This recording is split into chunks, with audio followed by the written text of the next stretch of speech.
Sorry about that. It was like an angry meow.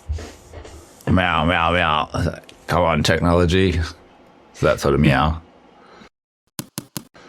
Yeah, definitely. What? Definitely. It's way too many things open on my poor little MacBook. Yeah, same. I keep closing things and I find more windows back behind farther.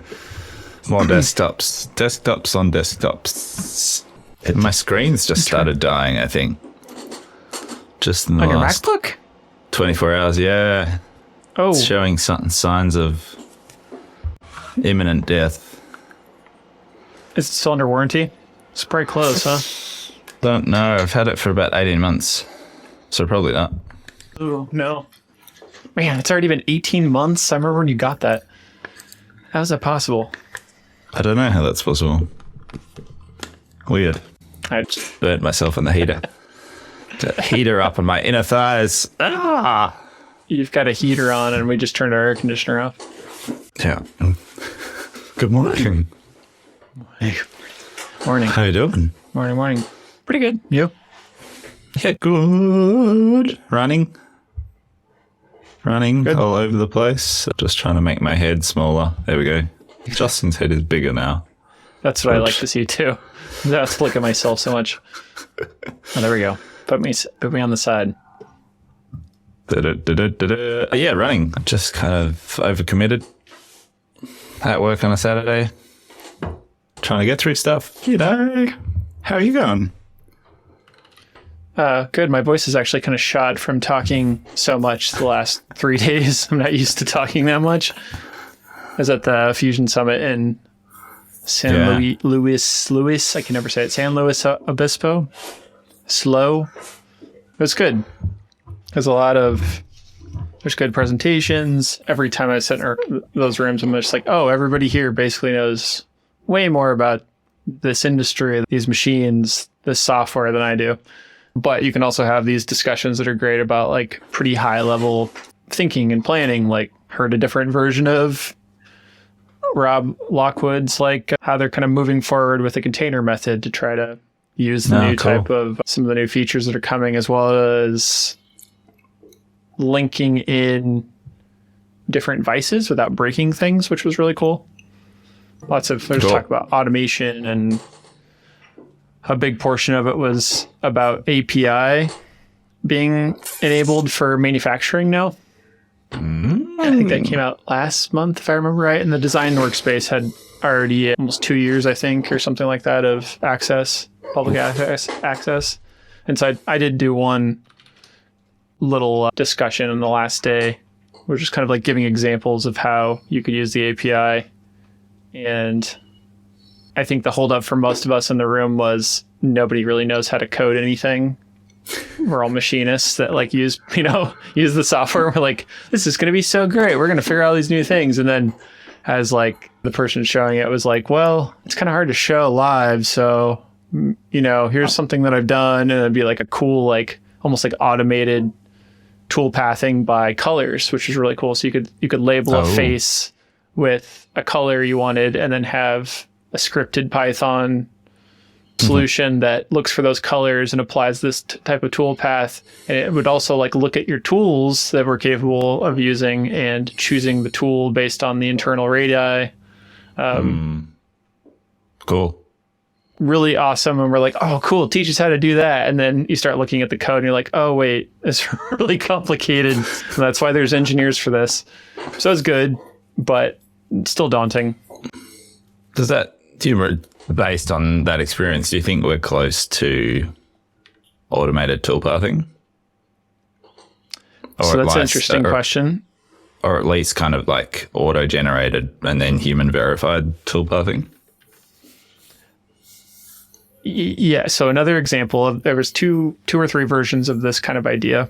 One is they're probably all using the API, honestly. But there's this. Have you heard of this tech startup called CloudNC? No. I had vaguely heard of it before. It is a startup in London or England. And I believe the CEO or the founder was their CEO.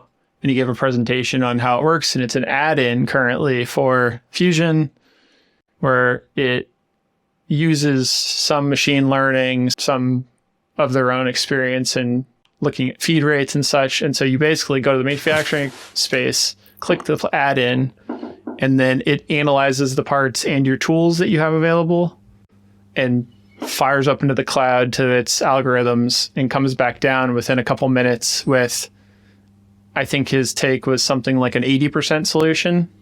And it's definitely interesting because it would like break up, a part wall cutout or facing to be 6 different operations, even though it should be 1. So it's like a little quirky in cases, but their hope and goal was to be able to like, especially teach new users that don't have a lot of experience, as well as like maybe more experienced programmers, to give them a solution that's predetermined, or like, you walk away, get a cup of coffee, you come back, you have a good start, almost like a GPT kind of feeling, where it's like it's giving you a prompt. So that was really cool to see, but it definitely has a long ways to go, like all of these things do. Sure. But a long ways to go doesn't feel like such a long ways anymore in the current climate. Like, no. The rate of innovation and progress is like, feels so accelerated at the moment. It's like, yeah. Right. Like even just what large language models are capable of now, like feels like you could feed sort of machining logic just to like a generalist large language model and it'd be able to work out half of it. So if you then apply some sort of specialist models or knowledge or whatever to that system. Right. So like in the API thing we were discussing, like there was a discussion around how GPT could play into this, or like, large language models. And I actually had a pretty cool example I did this week where I got a bunch of step files from a client and I was frustrated with the process of having to upload them. They're all single files in Fusion because it doesn't let you put them into one file. And I was like, this is dumb. I'm not right clicking and inserting every one of these into one file. So I just typed to GPT. I was like, hey, I've got a bunch of step files on my desktop. How do I get them into Fusion? Took me about 2 or 3 attempts to get it to do something appropriate, but I made a script that imported each step file from my desktop on a Mac in as components, each singularly by their file named. So like I didn't have to do anything realistically. It took me like less than 5 minutes. So I gave that example because, I was going to share it. And I just, there was a lot of kind of downplaying like what you should and shouldn't trust GPT for in this discussion. And I just gave that example to the group. And I was like, well, I mean, yeah, I have a lot of problems, but I did this 2 days ago in my hotel room, being frustrated. And I don't know how to code anything. I just dump it in there and it works, And so my thought with that is maybe in the future, like we're giving it instructions, maybe even the simplest version is within a thread. You say, all right, well, here's the library or the GitHub or something for Fusion's API. Learn this real quick and now help me write something with it. That's my thought. It's like the simplest version instead of it needing to be there already. Totally. Yeah, I think it's easy to sort of make excuses about like why GPT like models are no good, or like, oh, it's not going to work, or it makes these mistakes. It's like, yeah, but humans make all those mistakes too. You just kind of got to ask it again, or ask it in the right way and like get to the result. Right. Cool. So how many days was this Fusion party? 2? 3? Well, I got there on a Monday and left Thursday, but there was it basically started Tuesday through Thursday. So 3 days. Cool. Yeah, it was a good amount of time. And the allure of going to California is it's basically perfect weather and, so that was nice. And got to talk to a lot of smart people and catch up with people I'd met or haven't met before. And like Dylan from Within Tolerance, who somehow listens to our podcast, we met for the first time in person. And at one point we were like in this bar having drinks, and he's probably listening to this, blushing at this moment. And he's like, I'm having a really weird kind of out of body experience hearing you talk in person and listening to your podcast. And I was like, yeah, same here. Like, for real people. Awesome. Right. It was fun. Yeah, cool. And the Bomb Johns were there? One Bomb John. I don't know exactly what happened, but there was a couple of people that were planning to come and had something come up. So sure. I did not get to meet John G. John G. Nice. Cool, man. Nice. Yeah. And how are you feeling back are you feeling behind now that you're back at work? I will say that it's been nice to have more help because there's way less emails to get back to. And we had a little bit of a snafu with a client problem and they took care of it. I had a little chat, outside of one of the sessions and they figured out how to deal with it and had the parts being, I think they're done. Yeah, they're done today already. So it was like a day turnaround and I didn't have to like freak out while I was there necessarily. So that's the promise, right, of having more help.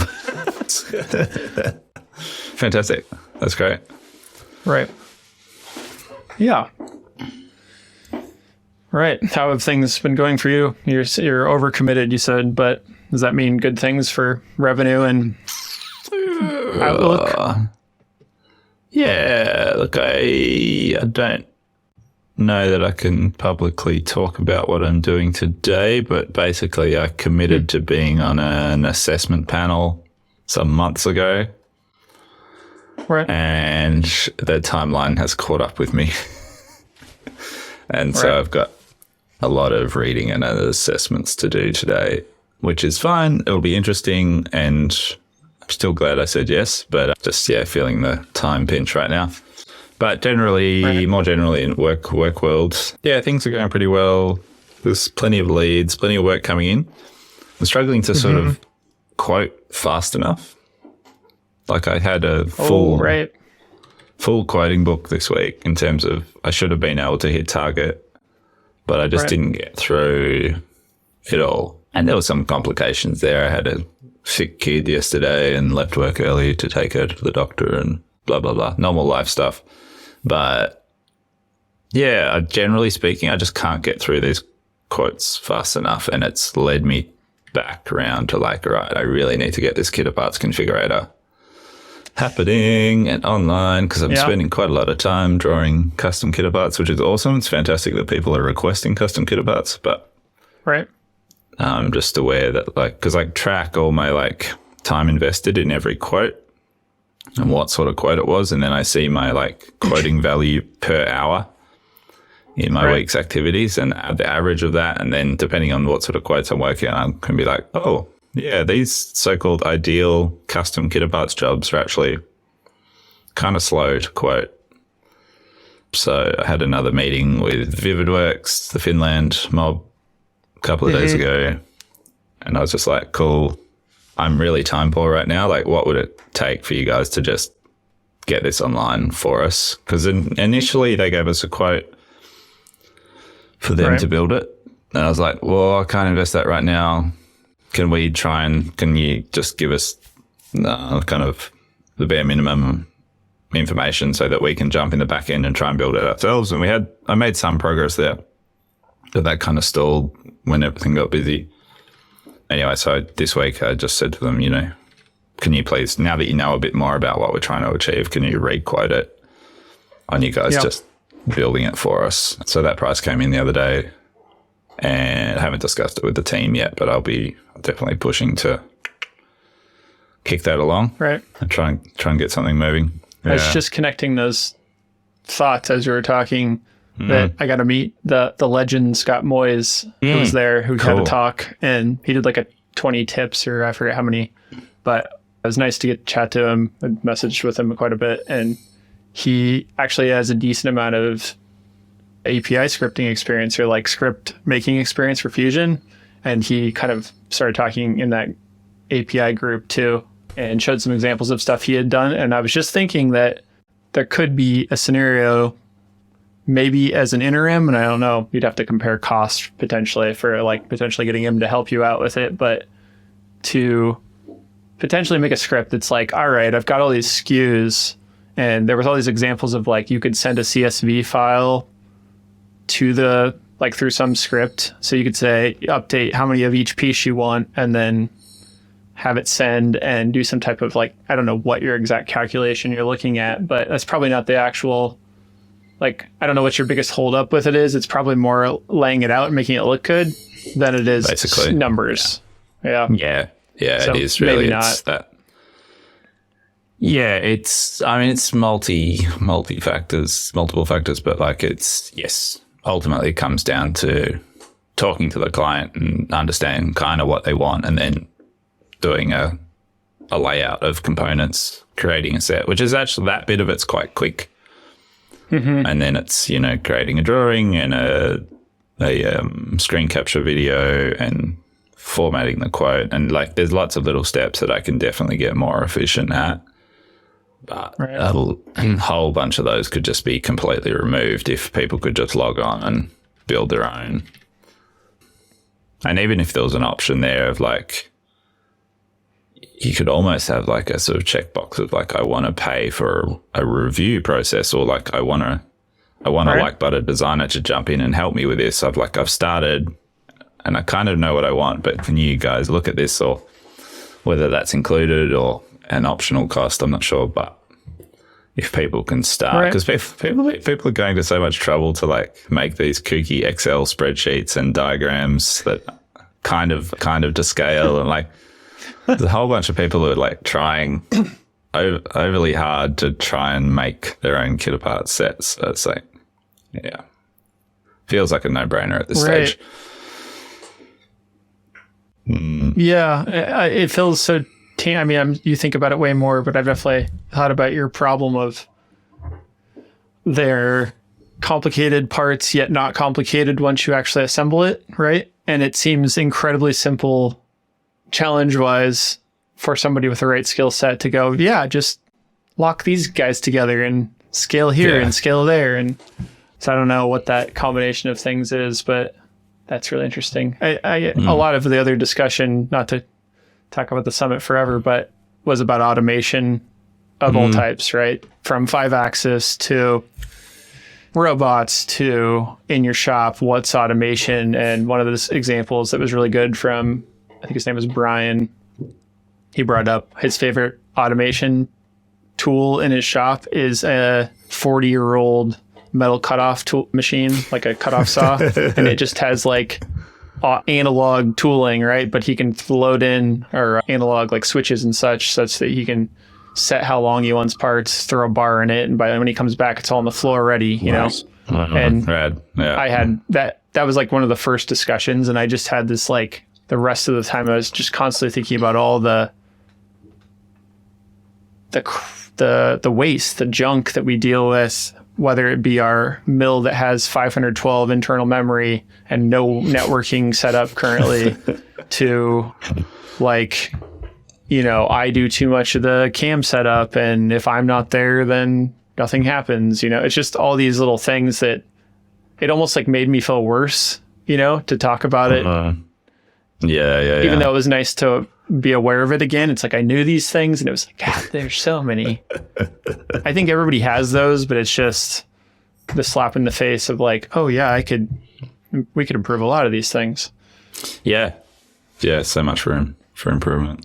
It reminds me, we had a question during the week about, because I'd posted some stuff about me using my Rhino Kitaparts configurator, the internal one that I made, just with blocks in Rhino that count up the value and stuff. Yeah. And Outlandish Campers on Instagram asked, like, as a Fusion user, I don't know, I hear you guys talking about Rhino on the podcast all the time, but I haven't looked into it. Like, at what point do you sort of switch application? Like, where, from our point of view, like, what's Rhino better for versus what's Fusion better for? And like, should they like invest in trying to learn Rhino to make sort of a simple configurator like I was using? I was like, yeah, we can chat about that, maybe. You sent me that, and I honestly didn't know how to answer, and I was in the middle of like some session. I was like, I'll let you figure that out. Well, it's kind of circumstantial. Like, for me, learning Rhino at uni And as we've discussed, really not appreciating it at the time, but then learning to appreciate it once I was sort of out in the workforce. You know, if Rhino wasn't one of my sort of core skills, then I just wouldn't have made this thing and I probably wouldn't know anything about Rhino. But you could probably build a sort of version of that configurator in Fusion too. It just wouldn't be as fast and snappy to use. Right. And I think there's definitely, you know, we've discussed this a lot, but like there's definitely advantages in just how fast Rhino is as an application versus something like Fusion. Right. In terms of whether it's quickly spinning up sketch work or concepts, I think there's huge advantages in just how rapid it is. Like we've been talking internally about just not doing, when we're doing custom work, not producing client sign-off drawings in Fusion anymore and just getting all of the client side sign-off done in Rhino before Josh touches it in Fusion. Because we've often run into a situation where Josh has done a whole bunch of work, well, sort of keeping it simple, like calling block CAD, as we call it, where he kind of just blocks out the job in Fusion. But then, you know, after a site visit or client feedback, there's sort of substantial changes and then there's a lot of work, just more time to kind of rework that in Fusion versus just like redrawing a 2D, even a 3D in Rhino, which is so much quicker. But I don't have a sense of sort of what the barrier to entry would be for someone who, say, has only used Fusion or SolidWorks, of how quickly you could pick up Rhino in a useful way.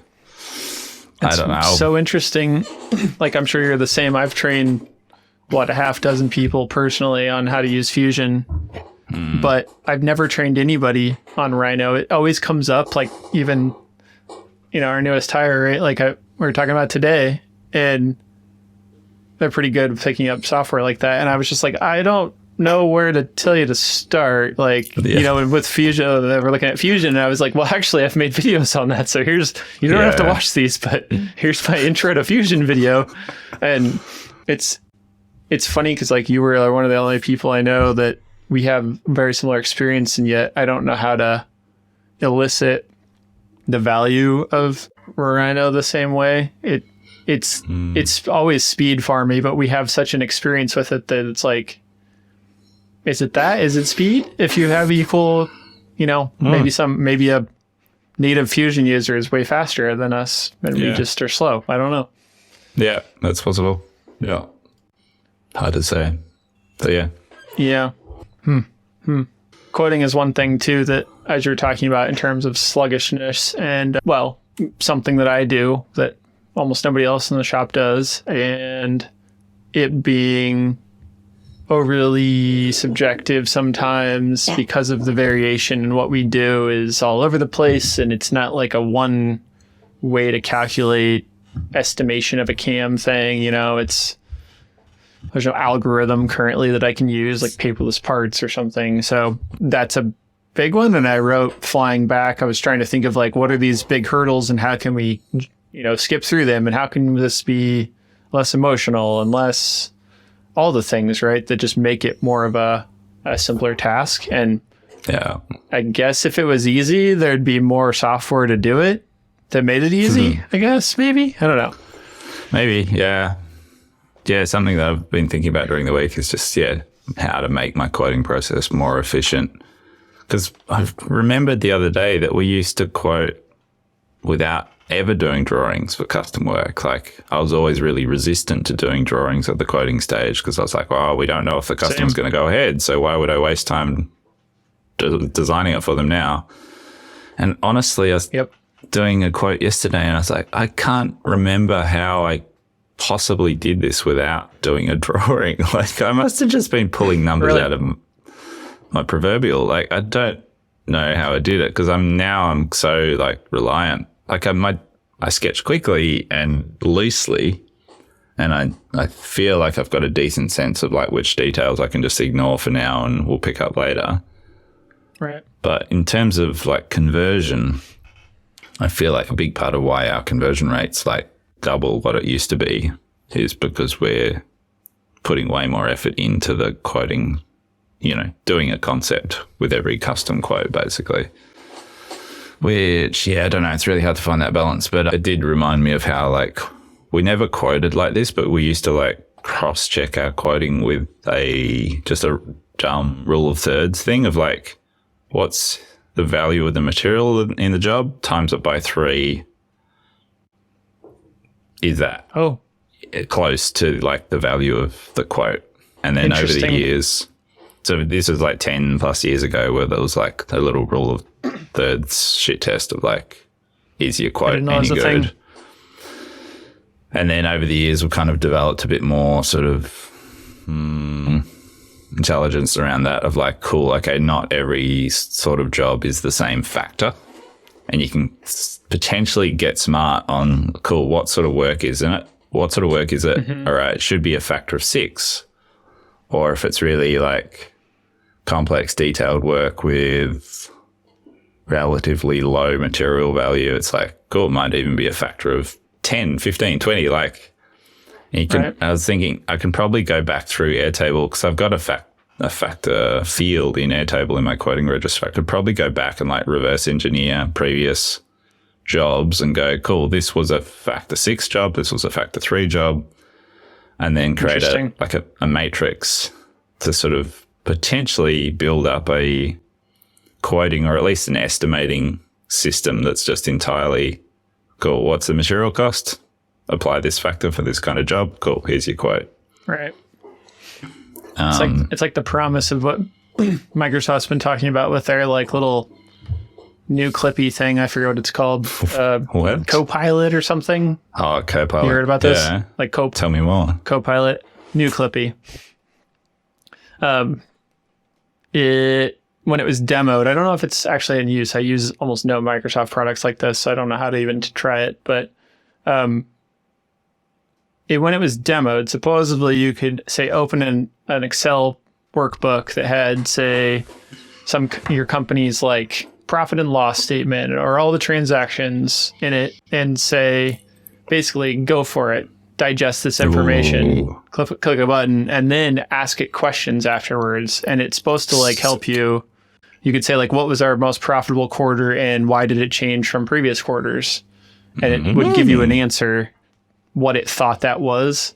And so I think the promise of maybe we can open up our Airtable to digest this information, tell me this answer, would be really appealing. And maybe this will be 5 years before this kind of thing happens. But I don't know. I got an email the other day saying that AI tools are coming to Airtable, so as they're coming to every other platform. Yes. Where did you get? I didn't get this email. I think, unless I'm misremembering, I'm pretty sure I saw that. But even without that, like you could take that. No, yes. Did you just verify that? I found a beta by Googling for it. Nice. But even without that, like you could feed your CSV to GPT-4 code interpreter and get it to do something similar, potentially. Like I could, abstract customer information out of it and like say, cool, compare material value to final value and give me a breakdown of factors for these sorts of jobs or something. It could be cool. Right. I'm still really wary. Which clients should we not work with anymore? Yeah. I'm still really wary of putting sensitive information into ChatGPT. Right. I know you can like turn off chat history, which allegedly means that they won't train on that data and it'll get deleted after 30 days. But it still seems like such a void.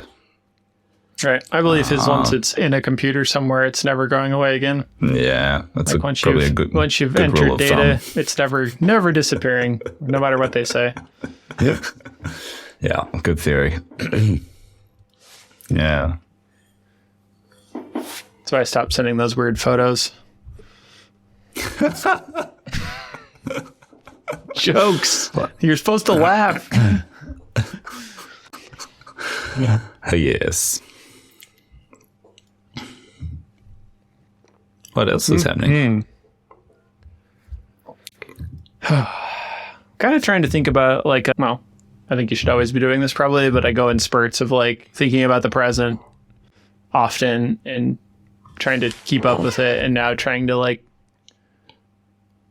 think about, what's our year plan? What's our 2-year plan? And some of that's always like, do we need a different shop? Have we outgrown it? Do we need different people? Do we need, what's the goal of our next products and what kind of machines do those need? What kind of revenue does the next year need? And this is all pretty new for me in some ways because we did so much what I would consider like following, right? Like you follow the projects that come in your door, and it feels like there's very little planning capable because of that in my experience. Another thing I kind of learned, I feel like, in talking to all these people is I had a handful of people go, what exactly do you guys do? Right? Like, awesome. I follow you on Instagram, but I don't really get it. And it was always like a gut punch of like, oh my God, it's that confusing, huh? All right.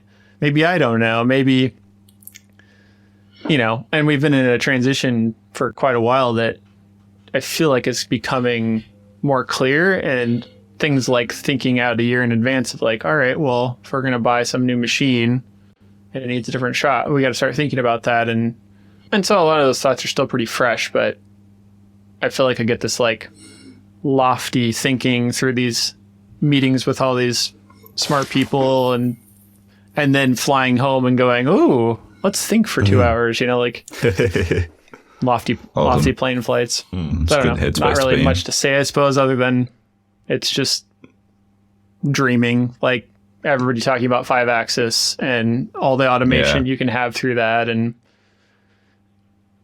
having FOMO and wanting to join that crowd of the future, it feels like, of machining and manufacturing. Yeah.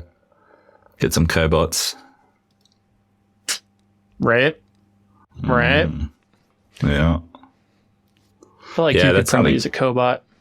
Oh, I was dreaming about it. You sent me that photo of one the other day, and I was like, yeah, I could use a cobot. And it feels like the more refined our business model gets and the more like narrow and focused our product range gets, the easier it is to kind of imagine like where a cobot would fit in. It's like, cool, if we were just doing 2 key product lines, kit parts and the shelves, I can easily imagine a cobot like polishing dowel on the lathe, like polishing dowel all day, feeds it into the chuck. It's got a little multi-head attachment. It sands the dowel, it dips the thing in the Osmo and oils it. Comes out of the pencil box, goes into the pencil sharpener, then Donatello. It's just listening to Barry White all day as it polishes dowel. It's got little headphones on, and you just come over and... No, it's... again, it's like I go to these things to get, inspiration and share a space with really smart people to be inspired, I suppose. And at Cal Poly, they have a really cool like engineering machining workspace, and they had a cobot there that the story was, which I didn't see this, but supposedly some student was setting it up off site and got it all dialed in for a system, and then brought it there to the shop, set it up, and was like using it to load and unload parts on a running machine. Like they were actually putting it in and out. And it didn't take like 3 weeks. Like the stories are always like, oh, the integration's forever. It's supposedly like an M code and then like 2 pins in the back of the machine or something. And that it just works. Just like really appealing. Awesome. Yeah. Yeah, I can definitely see one in our future if we continue down this trajectory of simplification and focus, for sure. Be cool. Nice. What's that Eric Trine Threads post you've dropped in there? Right. Tell me about it. Right. I knew.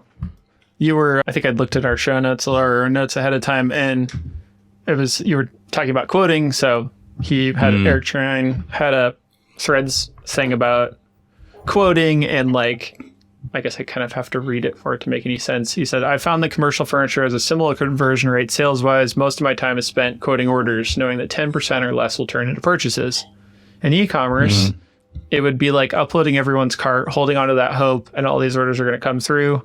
I remember in 2016 having 1.3 million in abandoned carts on my site, and I was doing less than $100,000 in sales on the site. Yeah, wow. And he follows that with one other. This guy's always just posting gold. It would be ill-advised to base your business on quotes, but if you increase your quotes and the percentage holds, you could likely increase your sales. Either you need more eyes on your work or better eyes on your work for like e-commerce purposes. So I don't know, you talking about quotas kind of was sticking in my brain while I was going through that of like, sure, you can increase it, but is it the right quotes, I guess? Is it worth your time? Similar to you're saying, like making drawings and all that. It's like, I'm sure you're great at like analyzing that, but the number isn't always maybe correlated to how many you actually close or something. I don't know. Maybe that's not right. Yeah, look, we've gotten pretty good at analyzing this stuff over the last couple of years, and like my quoting target is 64,000 a week.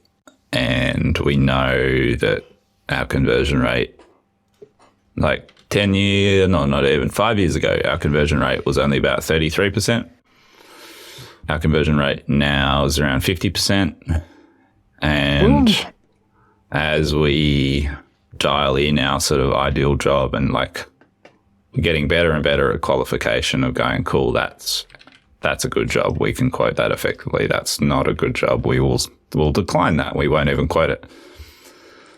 Learning like every day how to do that better, but like it's very like we've hit 60% conversion rate in some months, and I think it's viable to go higher than that again as we continue to refine our qualification and ideal job. So that's great. Well, the dream is that we can get our conversion rate to like 60-70%, and then that means that the quoting target can drop because we're like, cool, we need this revenue per week. Sure. And if we're hitting this conversion rate, then I can quote less and spend less time doing that, and then, get a configurator and quote even less again. But even without those tools and efficiencies, assuming like I'm at peak efficiency quoting, which I'm not, like, yeah, if I can increase conversion rate, then I can ultimately quote less. So yeah, as Eric just said, it's about like getting the right eyes on it and sort of pre-qualifying people to like been using fill out for our quoting request form, which I really like sort of from a user experience point of view. I don't like the back end of fill out particularly, but from the front end experience of what the user, how they input their info into our quoting form, I quite like. And we've modified our form recently to be pretty easy, like less questions, less required questions to proceed, which means we're getting a little bit more junk through our quoting form. But it's pretty quick for Sarah to look at that and go, nah, sorry, not the right fit. But I'm really keen to sort of put more educational material into that form. So if someone is actively engaged and like going through that form, and like they can click on a little video pop up and it's like me talking about the process of customizing shelves and what's efficient and what's not and what are your options. And like it's a little 30-second, 1-minute video at each stage of the quoting form. I feel like there's huge potential there to like pre-qualify people in or out. And so we just get higher and higher quality leads through the form, and then again that'll lead to higher conversion rate. So yeah, I'd like it. Interesting. Feeling really optimistic about it all at the moment. It's just not finding enough hours in the week. Yeah. But yeah that's frustrating. Yeah, I think it's a much better experience for sure. Like kind of goes back to that feeling I always had about Typeform being a better experience, but that I didn't like it just was a little too like, I don't know. I didn't like how it felt in the end. It's interesting how it lets you go through it. And I feel like fill out gives you a little less typing, more visual impact where you can say like, do you want a 3D version or a 2D version, or like, and have images to that. So I found it pretty useful. Are you paying for it? Not yet, but I plan to, because I want Like I just want the functionality of customers getting a confirmation email, I think, which you have to be on a paid plan for. Right. You can do that with Airtable, I suppose, if you needed, but... oh, yeah. Good point. Yeah. That's what I do. Once they land in there, I have them send from there. But they do have really limited... I could do that. I mean, it's a good tool. Like, I think if I really leaned into it, I'd use it more and more, but I use it... I love how it can do some back-end kind of math as you're going through it, too. Like, you can have it... Some things, you could have it give them a live quote, basically, if you were really looking to do it your own way. So yeah, it's a good experience. I think anyway. Yeah. Quotes. Yeah, I'll keep playing that game. I don't want to sell anything, buy anything, or process it. It's a career. I don't want to sell anything bought or processed, or buy anything sold or processed. It's so quiet. Gotta make that louder. Yeah. Yeah, the other sort of techie integration that I want at the moment is the ability to like tie, because every time I do a quote, I'm putting a lead time on it, and I want the ability to tie that into our production schedule. And it's just, there's a real disconnect there at the moment of like, I'm saying to Ben and Jay, like, cool, what lead time should I put on custom quotes at the moment? They're like, oh, yeah, 6 weeks, 8 weeks, whatever it is, which is fine. It's kind of all gut feel stuff. Like those guys are looking at their production Gantt chart in Airtable and they have some sense of it, but it's pretty rudimentary. Like our production Gantt is pretty rudimentary. It doesn't have any dependencies or subtasks within it. It's kind of just like blah, lump, big job. Right. Starts here, ends there. Could get way better. And it would be awesome to integrate that into quoting, so I can be like, cool, yeah, this. I know it's impossible to know when something's going to convert, but there is the potential that this could slot in beautifully here or not. I just had, I don't know, it always depends on how you have things set up, but the way that I usually do in Quotient, I have like one of the fields says ETA, right, like estimated, delivery date or whatever. It's usually a range. And I usually just type that in as I'm doing the quote, and always give all these like, depends on our current job queue when accepted, but like you can come back 2 days later and I can completely change based on what's been accepted in that day. And I was just thinking, what if you just put a link in that to some Airtable view that was just showing, here's what our current production time is. So every time you update, it's not dependent on what's stuck in Quotient. It's going to your live like production ETA or whatever you have somewhere. That'd be cool. It's a little bit janky, but it's at least live.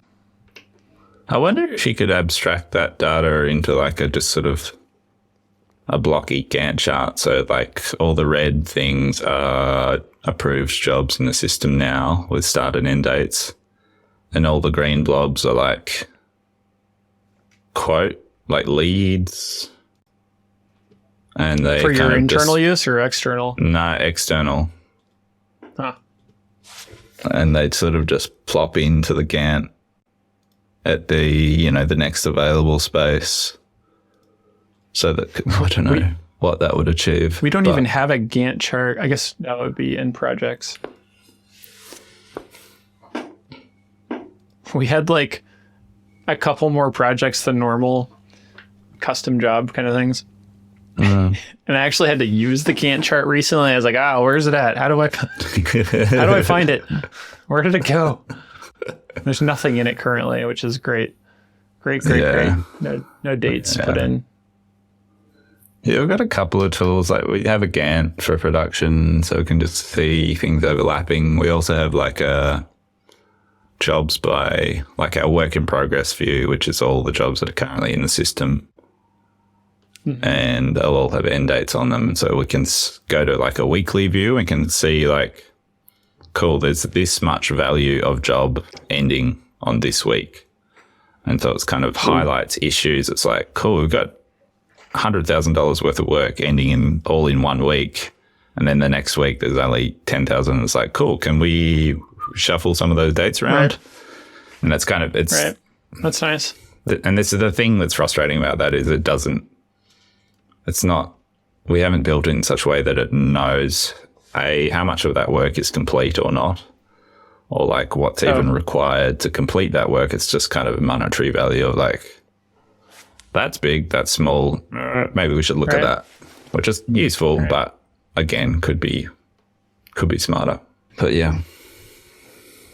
I think we are limited by our office temperature at this point, unless you have something pressing to discuss. Yeah, cool. It's getting toasty in here. I don't want to cook you. I'm just warming up. No, it's all the hot air. That heater between my legs. Okay, I better go. Oh, daddy. Don't start. Don't get me into that mode. All right. Calico. See ya. See ya, man. Good chat. Bye.